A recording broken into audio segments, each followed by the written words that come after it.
Joe, to start with, I think it's one of the most experienced squads Wallaroos will ever have to go to a World Cup. How nice has it been just to build this depth and sort of have sort of nice selection headaches as you're now down with 32?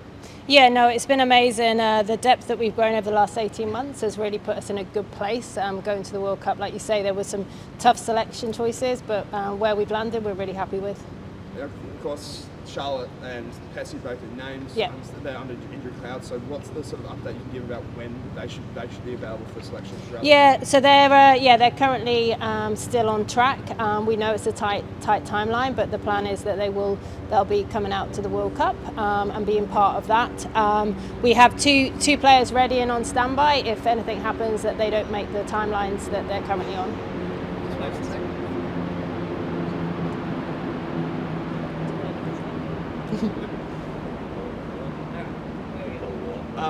Obviously, coming off the win on Friday, how big has that just been for confidence-wise in terms of understanding that, like the UK style play and being able to adapt to those conditions? Yeah, no, it was really important that we finished with not just the result but the performance, because we were really disappointed, like we said, with our Ballymore performance, because it just felt it wasn't a reflection of how hard the girls been training. So to actually put in a really good performance on Saturday was really important for us, for the girls, and that confidence going out. Obviously with Charlotte, she's still been hobbling around and moving in crutches. Like, what's her plan from now until being able to actually take the pitch? So she's at the moment, like herself and Bessie have got kind of like somebody supporting them one-on-one, so they're in twice a day getting rehab, and that's the plan for the next week, and then we'll make a decision on at what point they come out and join us. Charlotte, positionally, you tried a few things with her. Like, where have you kind of settled on? Yeah, definitely centre, and we see her having the ability to play 12 and 13. What would constitute a good World Cup in your eyes? What markers have you seen? For us, we know it's a tough pool, and for us it's really important that we want to get out of that pool and then give ourselves the best chance in the knockouts. Joe, a little bit earlier you mentioned the journey over the last 18 months. I guess just in terms of the growth and evolution of this squad, how far have they already come? I just think with the backing and the support that we've had as a performance, you know, when I started, I was the only full-time coach, and then we had a full-time S&C. So to have built a staff team behind the team has been really important, to be able to support the players, and that's been huge, to be able to do that, and then to see the growth in them both on and off the field around their S&C and their skills. But what we have to understand is, as much as we've grown and developed, every other team has been doing exactly the same thing. So, you know, we want to keep closing the gap, but no one else is standing still either. So the kind of support we have to continue with. Joe, in the group, how do you take on the challenge of England in particular, world number one, host country? That's a really big one for you guys. How do you approach it?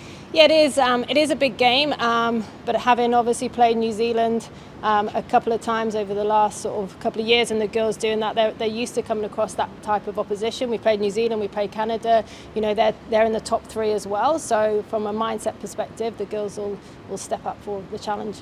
Just having spoken about the growth, what still needs to happen to close that gap even further between those top few teams and where Australia is right now? I think what's really important is on the back of the World Cup that the team continue to be supported, and we don't take a backward step from that support and financial perspective, because we need to keep growing to 2029 now. So continuing that investment into the team is really, really important. We can't go backwards, because every team is investing and every team is going full time and working hard too. Jill, you've got Samoa to start off the tournament. It's probably the perfect start you're going to get in a pool like this. How do you approach a game like that? Is it a sense of you can ease your way in, or do you just hit the ground running? Yeah, well, we definitely need to hit the ground running. We're not taking anything lightly with Samoa. We know that there'll be some new faces in there from what we faced with the A team. So, and it is literally, as cliche as it is, it's one game at a time, and we have to be up for Samoa, and we have to hit the ground running. You've also played the US, you've beat them this year, you lost last year. How do you go into a game like that? It's probably going to be the most pivotal of your pool matches. Yeah, and I think we are fortunate, like you say, because we have played them, and we know what they're like as a team, and they've continued to have games, and they play Canada at the weekend. So, we'll continue to review, and we know that when we're at our best, we've got a really good shot. So you're obviously going back to a country you know very well, but really different circumstances. It's going to be big crowds, huge amount of interest. How are you preparing your squad just for what they're going into in terms of the crowd, the atmosphere, and different conditions? Yeah, most definitely. And I think in terms of conditions, it doesn't get much harder than the last two weekends we played with the rain and the lightning, and we've had to deal with a lot of different scenarios, which has, obviously set us up well from a weather perspective, because we had to adapt really quickly from last week to this week around those conditions. But in terms of the crowd, it was awesome to be in Sydney, and we had a really good crowd there, which was really nice for the players, but it will be a whole nother level, which is something that we need to work with the girls in terms of preparing them for that. Joe, the Wallabies coach Joe Smith has been incredibly complimentary of the work you've done, and also the Wallaroos. He's got his plate full, obviously going in the Rugby Championship. Will you get a time to maybe swap notes ahead of this World Cup campaign? Yeah, I can't thank Joe enough. He's been really supportive, as of all the coaches with the Wallabies. At any point we can reach out to them, and likewise. So no, he's really good, and I know I can pick up the phone at any point. And you've spoken a bit about the progress that's been made off the field during your time here, but what's some of the things you're most pleased or proud of that have evolved or improved on the field? Yeah, I just think that the depth, going into Saturday, we had players like Eva Kapani out, we had Cheetah out, we had Bree Hoy out. These are really established front row players, yet we could still put other props that we've developed over the last couple of years, and we still dominated that area of the game. So the depth in that was absolutely massive for us. And just seeing some of the youngsters come through, like Caitlin Hull's, given the opportunity, she's gone from strength to strength over the last 12 months, and she's got a massive future ahead of her. So seeing those players come in and develop, both as people and players, has been really rewarding. Haven't named a captain at this stage. What's the plan now? Well, so Bessie and Chance are our leaders. If Bessie's fit, she will continue to lead the side. And then obviously we know that we've got this Chance has done an amazing job in the last 2 test matches. Consistency has been a constant work on probably for the Wallabies and the Wallaroos, and I guess no more illustrated than the Wales results. A loss and then a really comprehensive win. Have you got a feel for? Is each week a bit of a lottery what you're going to get from the team? How do you assess those wins? No, I don't think it's a lottery. Yes, Ballymore was disappointing, but New Zealand, for 50 minutes we stepped up and the girls did really well. Yes, we've had to adjust the team. We've had a few injuries, especially in that back line with players like G-Fred wasn't available, and then Charlotte's injury, and then Maya being out. So we've had to give other players an opportunity, but that's just created depth within the squad anyway. You mentioned you've had to play around with the squad a bit, with the lineup a bit. Are you confident you've got your starting 15 down? Yeah, but it's kind of, in terms of a starting 15, depending on who we're playing, we're in a really strong position now. With the front row, we can play different combinations depending on, somebody like Felicki did exceptionally well in that type of game against Wales, but it's horses for courses as well. So, but we're really, really confident with the whole 32. Joe, North Sydney Oval, absolutely biblical conditions, yet you had a really wonderful crowd. Just before the players started during the anthems, there were 2 young mascots literally jumping for joy to see the players. How much do those kind of scenes mean to the squad, and as an inspiration going to the World Cup, just what is being built? Yeah, it's amazing, and I've always said the players we've got are just amazing role models.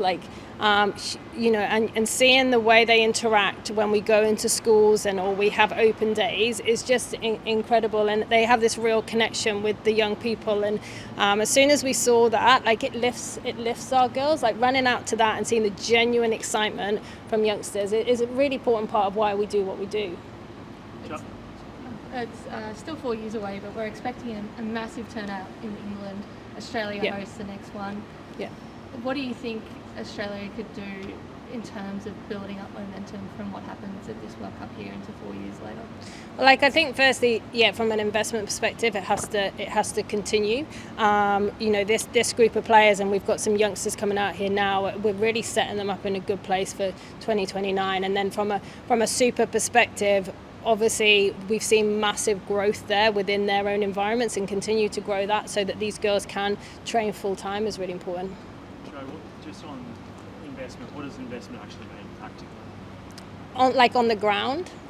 Well, obviously, from our perspective, through from January through to when we had the players, like as staff and as full-time coaches, we were in a different state every week. So being able to go in, support players, have the IDPs with players, do individuals, support Super W coaches. That's just really valuable time to be able to upskill the players whilst we're out and about. And then obviously for the camp time that we have with the players is so valuable. And like we've seen the growth when we're together. And I think the first time we witnessed that was WXV. That time together, you could really see the players grow as a squad. So that's, that time is really valuable, and it's what other nations are getting. What's the actual expectation result was? For the World Cup? Yeah, for us, obviously, we recognise it's a tough pool, but we want to get out of the pool and then give ourselves the best shot in a quarter-final, potentially against either Canada, Scotland, Wales. Joe, obviously, of course, you've been in this situation before. You've been to a World Cup yourself as a player. Yeah. Now that you're going back to England, you're going to be kind of in that situation, even coming up against your old team in the pool. Have you had a moment to reflect, both as Joe, the lover of rugby, as well as a coach? I think for me, just having that opportunity to go back. Obviously, the World Cup in England, it is familiar, so that comes with its benefits from us. But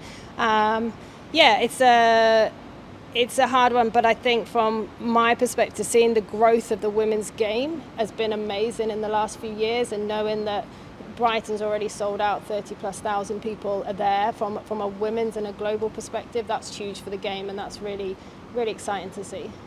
You'll be farewelling the group at the end of the tournament. How does it feel now? I mean, do emotions come into it yet, or is it still a while away? It's still a while away. We had some time together with the families on Saturday morning, and that's hard because you've connected with this group and I've connected with their families. So for some of them, that was sort of the last time I will see some of those families that aren't travelling, and that's always sad, and you kind of walk away from that, and that's hard. But we've obviously got a job to do, and that's the big focus right now. I know the World Cup is still coming, but is there a particular moment in your tenure so far that really stands out, and it was one of the most memorable as a Wallaroos coach? Yeah, I think kind of lifting the trophy at WXV was huge, and not because of lifting the trophy, but the work. We obviously had a tough Pac 4. We'd had a tough result against New Zealand, but the girls never lost faith in what we were trying to do, and the way they rallied round and having those camps going into that put us in a really good place. So it just felt like all the work we'd done in those sort of 6 months kind of came together to be able to do that, and to see the girls' faces, it was just, it was pretty special. With the time difference, like some of the games are going to be, difficult times for people to watch. What would you tell potential fans about why they should, get up and make a cup of tea and watch the girls? I just, as a group, like I've said, they're such a special group of players and people, and these are people that are still quite often balancing kind of so many other things in their lives. Some of them have got children back home, and this is just to get behind them and support them and show how much they care. It means a lot to our players. They're very special people. Have you got a particular story there with someone that's making huge sacrifice to be in this position, maybe we've got players like C, who's here today. She's got her little girl Ruby, who she has time away from, and we have to try and support see that. We've got Flicky now, who's a young mum as well, and these are all players that have got amazing kind of backgrounds and journeys to get to this point. Kaitlan, congratulations. Thank you. Getting this World Cup selection, going back, what does it mean to you? Oh, it means everything. I think it's something that obviously it's part of everyone's dream when they represent their country. It's the pinnacle of women's rugby playing at this World Cup, and to have it in England, which is absolutely incredible as well, because obviously they're kind of striving that platform at the moment for women's rugby, like competition over there. So yeah, really excited. I mean, you had a taste of England playing in the Prem. What can sort of people expect in terms of how England's going to get behind this World Cup? Yeah, definitely going to get behind the World Cup. I think just the support that the women's program has over there. They have an 18-round competition where internationals all over the world go to play in. The support they have from the fan base and young girls looking up to them. They're not in competition with many other sports, like rugby union's massive over there, as well as football. So I think the country will definitely get behind the World Cup. And in terms of going back, I mean, this time around compared to the last World Cup campaign, what's the sort of biggest difference in terms of preparation and how this team has sort of come together? Yeah, it's a good question. I think it's just we've had more test matches, we've had more camps together. The funding that obviously Rugby Australia's put into the women's programs increased quite a lot. So I think just that in itself, we'd be able to get together more and play more games and build that continuity as a squad. I think if you look at the past World Cup, I think Liz Party was the highest at 29 caps. I think you're one of 6 or 7 potentially who have more caps than essentially her going to this World Cup. Having seen this group evolve over the last 3 or 4 years, what's it now like to sort of not be those sort of new ones running out in Brisbane and Fiji, now being experienced campaigners? Yeah, I don't try and overthink it too much. I think I just kind of take each test match as it comes, but obviously I'm honoured to now have like 32 caps for my country. It's something I'll never take for granted, and I think it just shows that the continuity the squad's having, and like I said before, the more test matches we're having together on home soil and overseas is just allowing us to get that more test match experience as a squad. Speaking of that, I mean, the 2 games against Wales, obviously Brisbane wasn't ideal, but getting that win in Sydney, how big is it in terms of just building the confidence and reinforcing that this team is on the right direction? Yeah, exactly what you said. So that win in Sydney was really important for us. Like, we didn't play the way we wanted to at Ballymore, and we knew that. We were our own worst enemies that day, but having that win in Sydney is really important, building momentum going into the World Cup, and I think it was just to give a taste of what we can actually do out in that field, and hopefully that will build us nicely going into this World Cup. Looking at the pool that you're in, I mean, England's obviously host, and have all support. What's sort of your memories of playing against a lot of those English girls, whether it's WXV or in the Prem? Yeah, classic Northern Hemisphere team. They love their set piece, so I think it'll be a very forward dominant game with scrums and line-outs and mauls, but we've got some electric backs that I think that if we can lay the platform up front as a forward pack and step up in that area, then we definitely give them a good shot. Who's on that sort of second row grip? I mean, it feels like competition keeps growing and growing. Someone like Annabelle Cody's worked her way back in, all the sort of rotation. Like, what's that been like for you in terms of just having to keep growing your game to ensure you're sort of starting and playing regularly? Yeah, the competition's really crucial within the squad, and I think Joe's done that really well, building depth within the squad. It obviously, like, we're competing hard for jerseys each week, like nothing's guaranteed, and we're pushing one another at training every week, and I think that's important ultimately to get the best out of us on game day. Perfect. Thank you. Piper, second World Cup. What's that feeling like now that you're going back with that sort of experience? Is it as sort of nice for that second time around? Yeah, and honestly, even you saying that's pretty surreal. I've had time to process it, but yeah, it's honestly, I'm really honoured and really privileged, and it's honestly so surreal. I'm very excited to be hopping on that plane to England. It's honestly a dream come true. It's something I've been working really hard for, especially this last 2.5 years through injuries and things I've been dealing with. So yeah, to be told that I'm now getting the opportunity to be on that plane to the World Cup, yeah, absolutely incredible. Let's go into that, because I mean, the road to this has been anything but sort of straight. Talk us through like how much of a sort of goal this World Cup has been when you are in those sort of dark moments, coming back from rehab after rehab after rehab. Yeah, it has been. Honestly, getting back to rugby was just the biggest thing. I love this game. It was honestly the best game on earth, in my opinion. I absolutely love it, and through the injuries, it's been remembering my why, and while I play, it's been the people, the girls I get to play with, but also just for the love of the game, the love of rugby. And with my last injury, it was probably really the turning point for me, where I went, no, I refuse not to be on that plane. Like, there's no other option. Like, when I did my shoulder, I really had to have that moment, look in the mirror and go, okay, what am I going to do here? Like, what are my options? And I kind of came to that point where I was like, look, if I know I've ticked every box, I've done everything I can possibly do, and I'm at rehab every day, I'm listening to everything I have to listen to, and I'm ticking every box, and I'm not on that plane, I can live with that. Because I know at the end of the day, I put my best foot forward, and if someone deserves to on that plane, I get it. I want the best 32 girls on that plane to England, and yeah, to thankfully have done everything I need to do and to be able to be on that plane now is extremely special, especially reflecting on that journey now. Because I mean, it was only a couple months ago, I think we were at this building, so talking about you were still sort of weighing up where you could go the conservative route and avoid the surgery. Now, take us into that rehab journey. What was those sort of hard yards you had to put in to make sure you're back to 100% and sort of back on the field? Yeah, no, I was in at Wallaroos nearly every day, or Rugby Australia. I had a really good support team around me, thankfully. Like, honestly, so supportive. That gave me so much confidence in, even when I was sitting at Waratahs, honestly sitting in the physio room, sitting there being like, I can't do it, or having that moment of doubt. I had Casey, the Waratahs physio, who's actually been on tour with us recently, say to me, Piper, you will play the World Cup. And just really just give me that positive reinforcement mentally, which has been huge for me. Like that belief that they had in my ability to persevere and get through it was huge. But yeah, I just had a massive support team around me, and every day I was in there strengthening, running, training, trying to get as fit as I possibly could. Like when I did my shoulder, I think I was running within a week because I could put a ball under my arm and not move my shoulder and things like that. Having that support and having the people that are monitor me and be able to do that was honestly critical in me getting back. You were there in 2022. Can you speak to the sort of improvement in prep and improvement in the sort of the entire program since that moment of, I think maybe, and you've basically come straight out of COVID, we had sort of 4 or 5 games. Now you've had this solid 12-month block of games.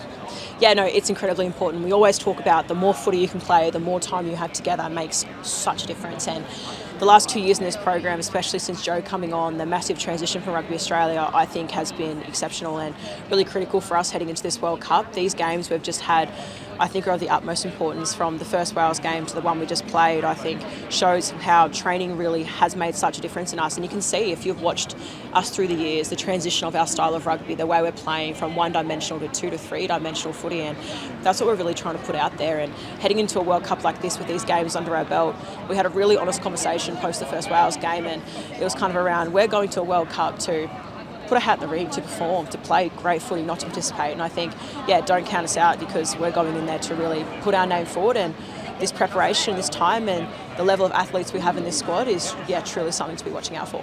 And there's no better place, it feels like, for the World Cup to be held in England. What's that, again, sold out for the England game, great, if not sold out for USA, very close right now. What's it like as a player to know that you're sort of coming to the place where, like, women's rugby seems to be at the forefront and really sort of growing exponentially? Oh, amazing. I am so incredibly excited when I think about the level of people that are going to be there. It is exceptional. I remember when the Matildas were at Accor Stadium and I got the honour to go watch them play, and I remember watching them sing the anthem, and I was in the crowd and I was sitting there, I was looking around, and I actually got quite emotional. I was sitting there with someone, I said, imagine if this was a game of women's rugby. And now to have the opportunity where there's the possibility where I could be on that paddock singing that anthem with a crowd like that. Like, the idea of that is just, I don't think I can do it justice, the feeling. Like, I get goosebumps thinking about it.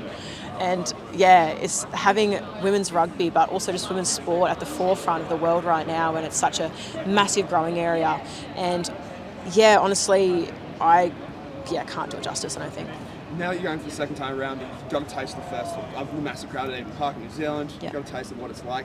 How does that sort of help you aid your sort of preparation? And I guess the follow-up question is, for those younger girls, what do you say about what to expect about the World Cup and the difference of pressure that comes with it? I think pressure's a privilege. We talk about it often, and I think you play rugby because you're a competitor and you absolutely love being in that environment. And I think it's an honour. Like, I think if I'm on home soil and I can get the crowd to be as loud as possible, perfect. If I'm away and there's a full stadium and we can silence a crowd, that's even better. And I think having the opportunity to do something like that is absolutely incredible, and to see the growth of women's rugby and getting to watch the growth of women's rugby from Eden Park when we sold out that stadium and with like a record-breaking crowd, and we went, oh my God, look at that. But now to know we're going to be getting even nearly 30,000 more numbers at a game for women's sport, for women's rugby, and that's going to break records again. That in itself is amazing. That's exceptional. And for young girls coming through, I think the biggest thing I'd say right now is the time to be in women's rugby, and it's all moving forward so correctly. Right, talk about Cassie, to be here, selected for a World Cup, second time around, what is that feeling like? Yeah, second time around, it definitely feels a little different this time. Obviously the first World Cup, I actually didn't play any of those games, and that was just purely based on selections. And so just like three years from there, like I've just felt like I've grown so much as a rugby player, and so I guess I'm feeling a lot more confident going to this World Cup. I mean, always everything's changed, including the position you're playing right now. Yeah. Like, what's it like reflecting on, again, when you've sort of come to that journey of essentially having to learn a new position and cementing that spot as one of the sort of key leaders? Yeah, I think I definitely remember how it all happened, and it's about, I guess, trying to dictate and own what you want. And I knew I had value to add to this team, and so I think it's easy for us to kind of sit back and just let coaches tell you where you play and what not, but in some parts you actually do have to take a step up and be more proactive with what you want in your career, well, in anything really in life. And so in that moment, I was very persistent and determined that I wanted to play rugby, and if it meant moving positions, then I'd do anything. And since then, it's been a blessing in disguise. It was very good. Absolutely. Let's talk about the accessory you got right there. Yes.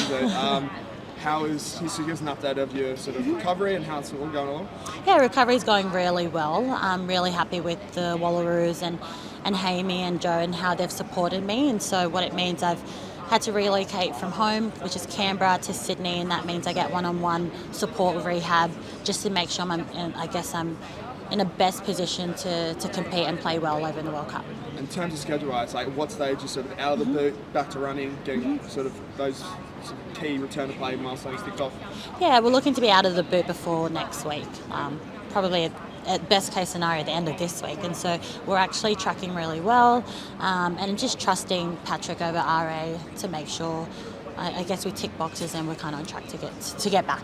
Like, is there a game in mind? Is that USA game particularly the one you're trying to get back for? Yes, USA game is ideal, and that's what we're on track for. And yeah, a very crucial game, and so I'd love to be playing that game. And yeah.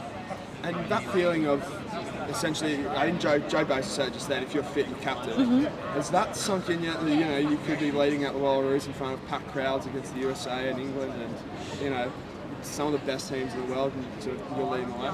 Yeah, there's always an honour when you lead your country and lead your team, but for myself, I think it's really important to make sure I'm physically ready and prepared, but I have trust that Chance, who's been doing a great job already, will step up and take that ownership if she needs to. And so, like, yeah, I guess I can't really describe how it would feel until I get there, but I know for sure, like, if that was to happen, how much of a turn it has been since the last World Cup I've been to. For you sort of took over the captaincy at WXV2. What's that like? How's that sort of changed your sort of approach to the game, where you are sort of a bit more responsibility with the captaincy whilst trying to keep that position in a very hotly contested back row? Oh, to say that again, the back row is very, very competitive, and I think it's good. Like, what it means is I definitely have to be the best in my game, and I'm one that I love to play and I like to lead by action, and if I can play my best game, I can definitely lead. But in saying that, it is challenging trying to be a leader even when you're not performing, and so Joe's been really well in trying to tap into that kind of element of my game. But again, I think leadership kind of helps in terms of like your presence, in terms of how you lead yourself first and foremost as a player on the field, and then secondly how I can support the team and making sure we're in a good place to perform at the best of our ability. I mean, in the squad of 32, I think there's 6 or 7 of our captains there, club or country. How does that help you as a leader when you know you have all this sort of wealth of knowledge and experience to sort of pick their brains when you're looking to sort of make a key call on the field? Definitely that. As a leader, I guess we have the privilege because we get the title, but I think people forget that there's so much work behind it. Like, I don't make calls alone. I've got great game drivers. I've got the likes of Chance, Ash Masters, Piper, C, Trills. Like, we've got so many girls who are, I guess, consistent game day 23 players. We can share that load. And in terms of the progression from that last World Cup, obviously, again, you didn't feature in that one, but I think you're now heading to the World Cup with sort of 7 or 8 players over 30 caps. There wasn't anybody at that mark 3 years ago. How has this sort of group transformed since the sort of 32 that went to New Zealand 3 years ago? Well, it's exactly what you said in terms of the caps, right? So it means they get more exposure at international games, high-intensity games, but Joe's done really well, and she's debuted quite a few in the last 24 months that she's been here. And so what that means is when we're giving opportunities for girls to play in that high, intense, I guess, environment. And so the more we drive that, and the more exposure they have to that. And then we also have camps. Like, we've been assembled as a group a lot, probably more than we're at home. And so I guess that speaks, to the investment in the program. Hammer's been doing really well. But again, like, with that, it means we get more time to play together, more time to train at high intensity level, straight after Super, back-to-back international test matches, camps. You don't get a break, really, but we need that. And so it's so different from what we've had previously, which means you're going to see results that you haven't seen before. And in terms of those, with that comes also a lot of sacrifice as well. You mentioned that you come to Sydney, Like I said, a lot of girls like see who potentially leaving young kids behind. How much does this sort of sacrifice and what the work has been through in the last 12 months really motivate this team to go out there and kind of make that sacrifice all worth it? Yeah, we're so lucky we got David King with us, who really helped put things into perspective for us. We've noticed that because we're away from home so much and because we sacrifice jobs, time with partners, time with family, kids, you want to make it all worth it. You want to make it all worth it, and I guess really tap into that. It's a privilege, but it's also a responsibility, and so understanding that putting on this jersey and preparing for it, once we tap into, I guess, that inner desire to perform, we'll definitely get the outcomes we're looking for. I know you went on the field for Wales, but that loss in Brisbane, can you take us into what was being said in the week leading into this win in Sydney, just really kind of rally the group and kind of refocus everybody on the goal that's ahead? Yeah, so there was a lot of honest self-reflection. We couldn't, I guess, find consistent parts of where it went wrong, so it would just be different individuals in different areas of the game, and so it meant that we all had to, I guess, look internally and see what we can do best, instead of, I guess, trying to find faults in others or in the shape or whatever it may be. And so leading up to that, it was trying to be more, I guess, switched on mentally, a mindset. You've got to get away from that. We've got to move forward, look towards a new game, and also trusting the game drivers. Ultimately, you still got to play smart footy, and so relying on our game drivers. You saw, I guess, a change in our halves, which meant that, I guess, we can kind of guide a little bit better around the park. Perfect. That's all I had. Okay. Thank you very much. Thank you.